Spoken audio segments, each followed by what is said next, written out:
আপনার সন্তানের জন্য কেমন দোয়া করেন একটু বলেন তো। আপনি কি চান আপনার সন্তান ধ্বংস হয়ে যাক? মহিলা ডাক দিয়ে বলতেছে, রে বাবা, আমার সন্তান ধ্বংস কেমন কথা তুমি বলবা না। বাবা, আমার সন্তান যদি এখনো আমাকে সংবাদ না নেয়, আমি মরবার পরে আমাকে গোসল করায়, আমাকে দাফন কাফন করায়, কবরের পরে এক মুঠো মাটি দিয়ে দিবে। আমি মা সন্তানের কামায়ের আশা করি না, সন্তানের সুখ শান্তিতে আমি মা ভাগ বসাইতে চাই না, কিন্তু আমার মরণের পরে যেন কবরে এক মুঠা মাটি দিয়ে আসে। আমি আল্লাহর কাছে দোয়া করি আমার বাবাকে যেন মাওলা ওই পর্যন্ত বাঁচাইয়া রাখে। এর নাম হইল মা। এ যদি মা বাবার ভালোবাসা বুঝতে, আমার মাওলার ভালোবাসাটা বুঝিয়া ফেলাইতা। মা বাবার ভালোবাসা বুঝো না, এই জন্য আমার মাওলার ভালোবাসা বুঝো না। কথা বল না গা, এ মা বাবার সাথে বেয়াদবি করবেন? হ্যাঁ, মা বাবার সাথে আর বেয়াদবি করিয়েন না।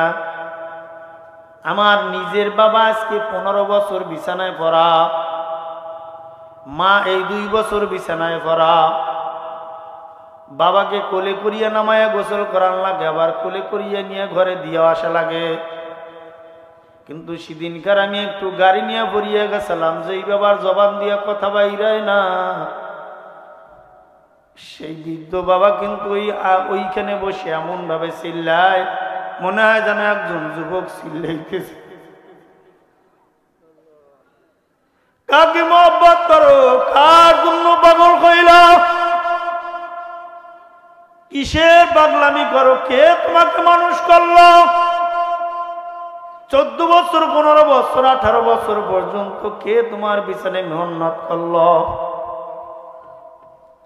সেদিনকার এক লোক বলতে আছে, হুজুর গ্যাসের যে দাম, আমার একটা গ্যাস কেনা লাগবে। আমি বলে, করবেন কি? বলে, আমার ছোট্ট একটা বাচ্চা হয়েছে, আমার বাচ্চার গায়ে ঠান্ডা লাগবে, আর মা যদি ঠান্ডা লাগায়। অথচ খবর নিয়ে দেখা গেল ওই ছিল ওই লোকটার লাগে তার বাপ মা নাই, আলাদা খায়। আমি ওইখানে তাকে বললাম, রে ভাই, আপনার বাবুর গায়ে ঠান্ডা লাগবে, এই কারণে আপনি গ্যাস কিরাই করিয়া আপনার বাবুকে গরম অবস্থায় রাখতে চান। আপনি যেই সময় বাবু ছিলেন, আপনার বাবাই কি আপনার মার সাথে একবারও বলে নাই যেন বিবি সাহেব খবরদার, খেয়াল রাখিও আমার বাবুর যেন ঠান্ডা লাগে না?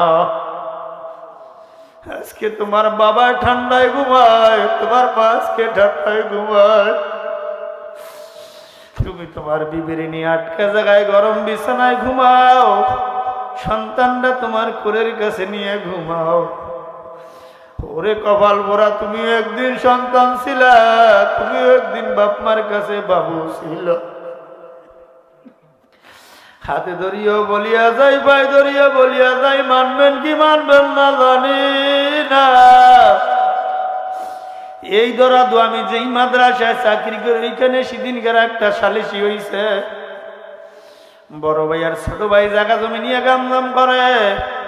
ছোট ভাই দাঁড়াইয়া বলতেছে, রে ভাই, আমি তোর কাছে একটা অনুরোধ করব, আমার জায়গা জমি যা আছে তুই সব লইয়া যা, মা বাবাকে দাবি করিস না।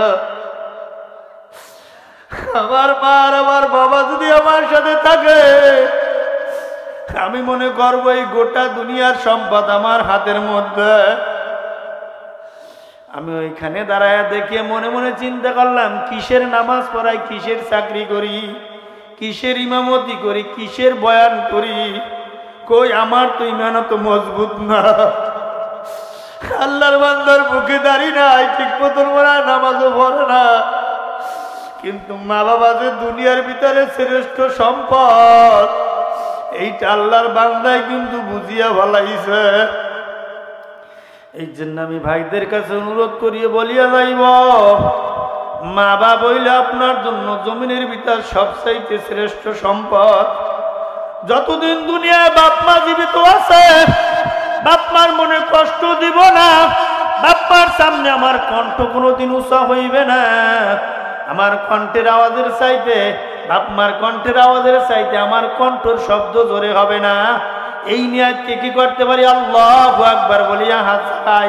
জাগান না ভাই, আলহামদুলিল্লাহ, হাত নামান। তাহলে আমরা মা বাবার খেদমত করবো তো নাকি? ইনশাল্লাহ করবো। এটা কি এখন বললাম না সব সময় করবো? বাপ মা যান না, বাপ মা এখানে মা নাই বাপ নাই এরকম কয়জন আছেন? হাত দেখান দি। মাও নাই বাপও নাই।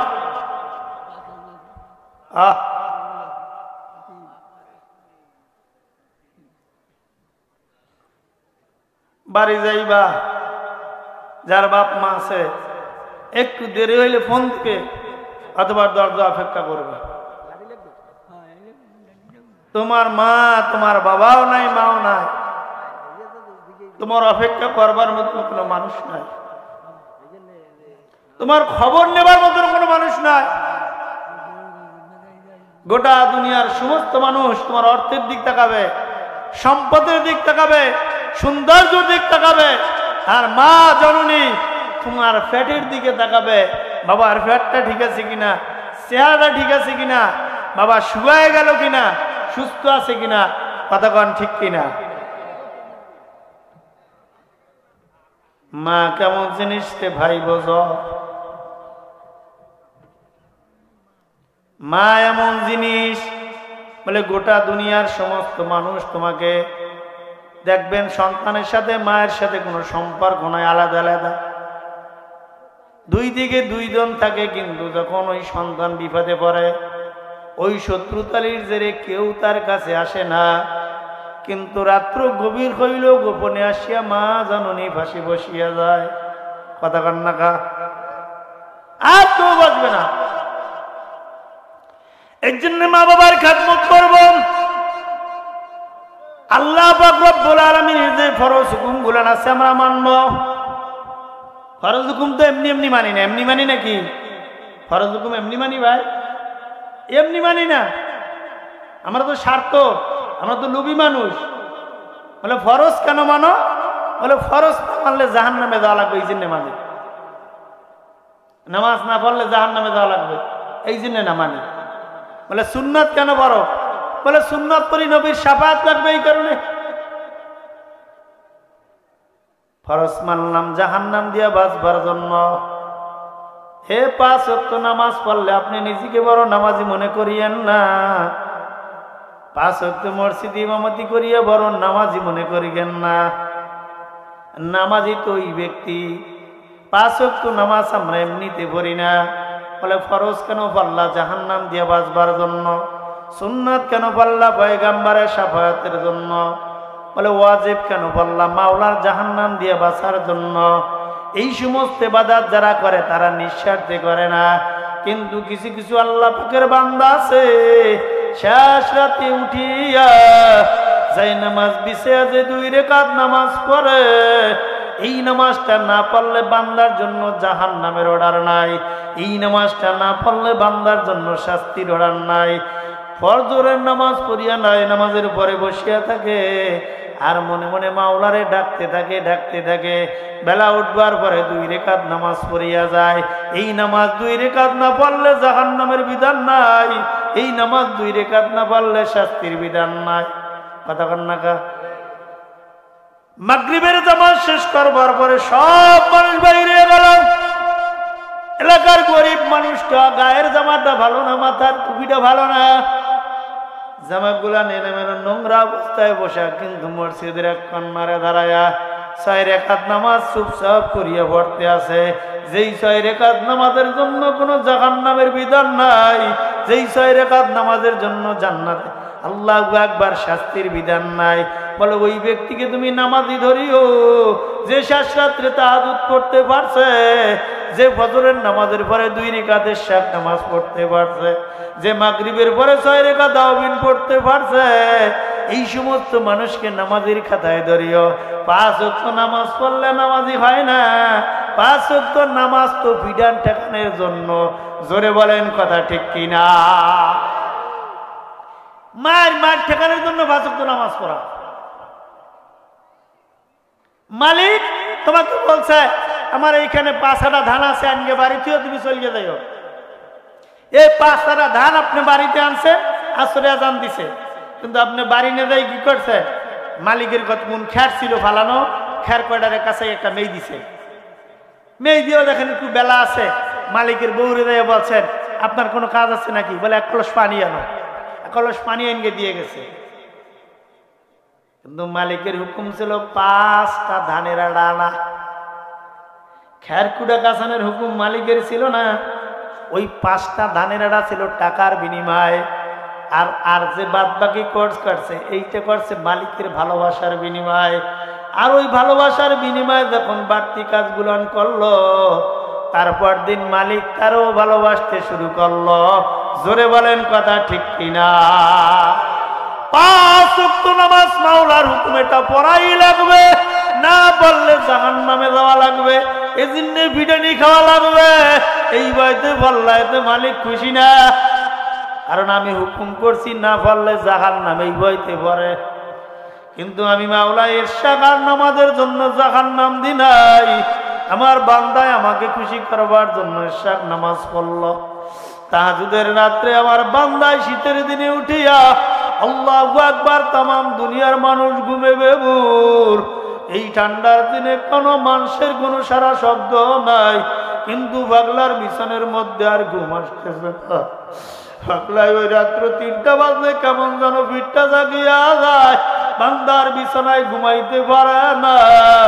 এই ঠান্ডা পানি দিয়ে উজু বানায়া টক টক করতে করতে যাইয়া দাঁড়ায়, বান্দা যায় না মাঝে যাইয়া মালিকের কদমের পরে মাথাটা লাগায়া যে মজা পায়, এইটা ওই বান্দা জানে আর আমার মাওলা জানে, আর কোনো মানুষে জানে না।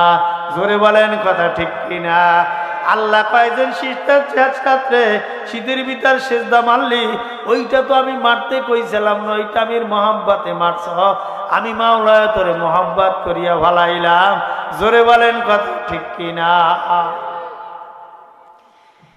এই জন্য বুজুর্গ দিনেরা বলেন 5 ওয়াক্ত নামাজ দ্বারা ইমান ঠিক থাকে, কিন্তু ইমানের ঘেরান বাইরে না। ঘেরান গোস্ত যেমন একটা মূল শর্ত, কিন্তু গোস্ত জাল দিলে ঘেরান আয় না, গোস্তের ভিতর মশলা দিলে মশলার ঘেরান বাইরায়। জোরে বলেন কথা ঠিক কিনা? আরে 5 ওয়াক্ত নামাজ যেমন গোস্তের মধ্যে মূল শর্ত, এই নামাজের ঘেরান কখন বাইরাইবে? নামাজি যখন আওয়াবিন শুরু করবে, ইশরাক শুরু করবে, তাহাজ্জুদ শুরু করবে, তখন আল্লাহর ফজল কেরমে দেখা যাবে বান্দার আমলের ঘেরান বাইরাইতেছে। জোরে বলেন কথা ঠিক কিনা? বলে কোন সময় বুঝবা রে ফাঁকা, কোন সময় বুঝবা? বলে যেই সময় তোমার বুঝ আসবে দুনিয়ার চাইতে আখিরাত বেশি ভালো লাগবে। জোরে বলেন কথা ঠিক কিনা? আখিরাত বুঝতে চাই কিনা ভাই? বলেন আখিরাত বুঝতে চাই না? আখিরাত বোঝার দরকার, দুনিয়া অস্করিকে বুঝার লাগে না।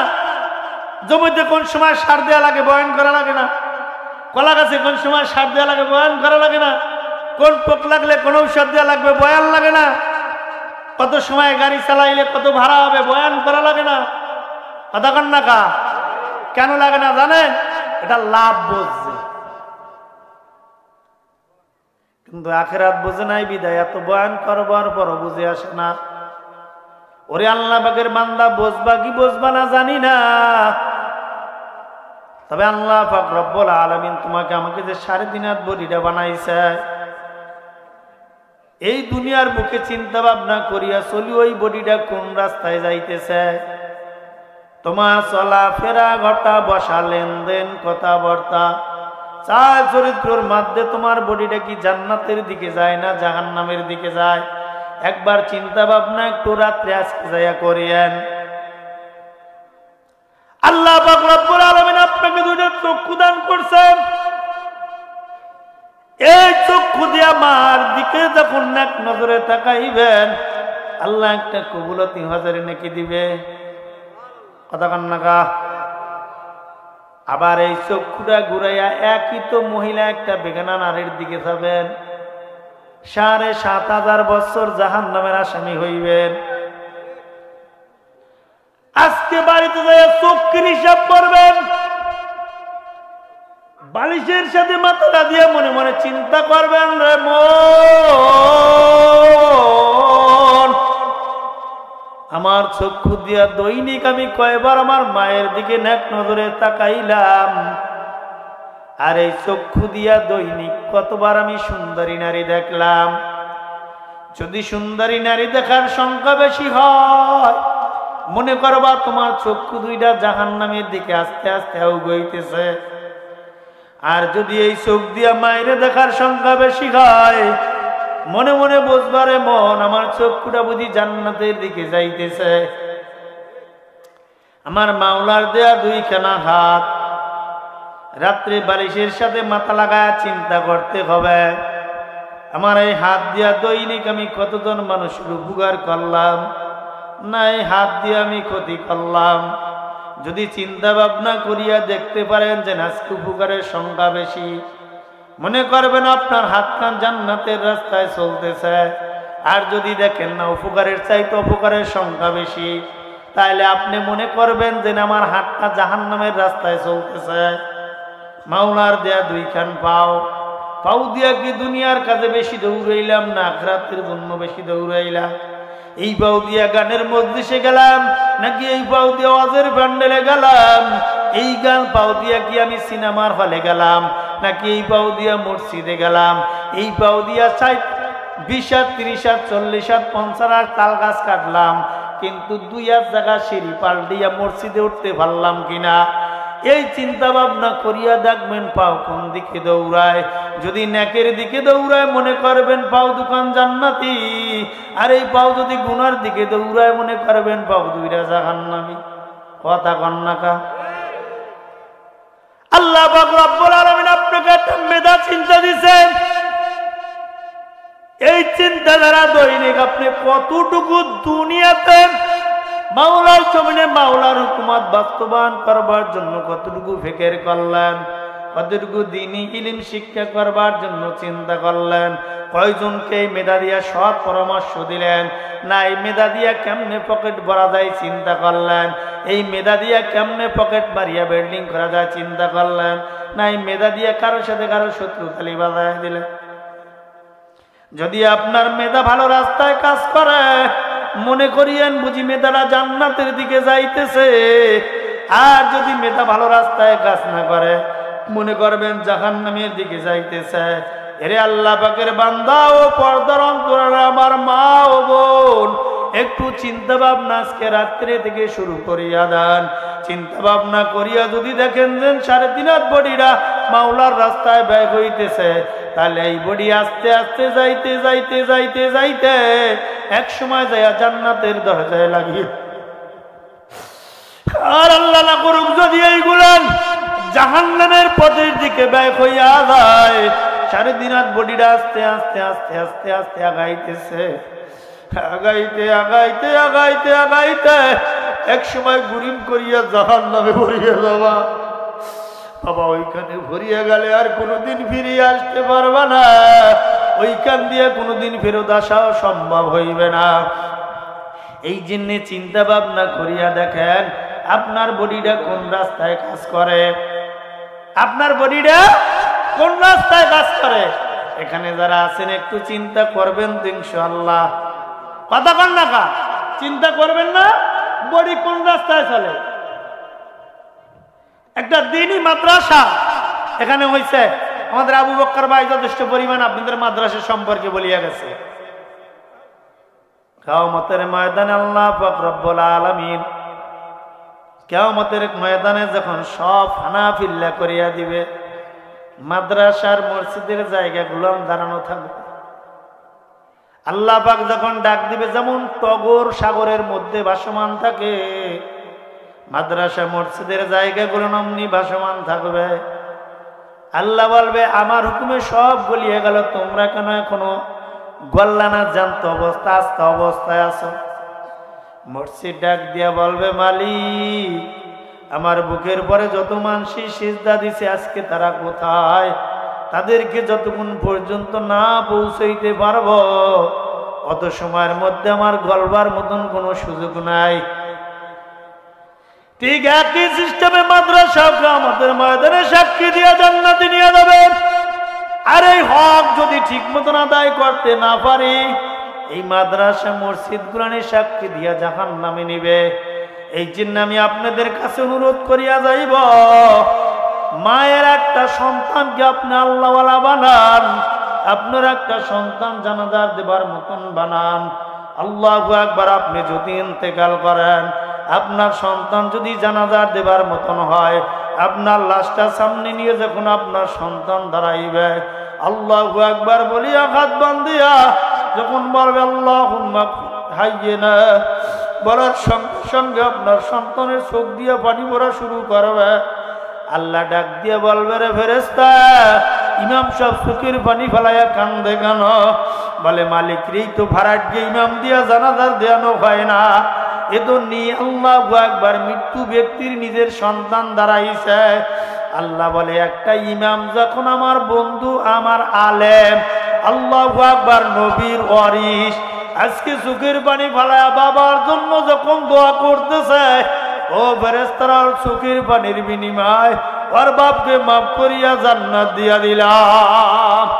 তাই তো একটা সন্তান আলেম বানাই, যেই সন্তানটা মরণের পরে জানাজার দিবে, যেই সন্তানটা আমাকে ধরিয়া কবরে নামাইবে, কবরে নামাইয়া কবরের কিনারায় দাঁড়াইয়া দুইটা হাত তুলিয়া দোয়া করবে, এমন সন্তান বানায়েন গো মা, এমন সন্তান বানায়েন গোরে বাবা। এই নিয়ত করিয়া মাদ্রাসাটাকে জিন্দা রাখিব, মাদ্রাসার প্রতিষ্ঠাতা যিনি, তার জন্য দোয়া করব। আল্লাহ যেন তার হায়াতের মধ্যে বরকত দেয় এবং তাকে যেন সুস্থ রাখে, এই প্রতিষ্ঠানটাকে যেন সুন্দরভাবে সাজাইতে পারে। জোরে বলেন আমিন।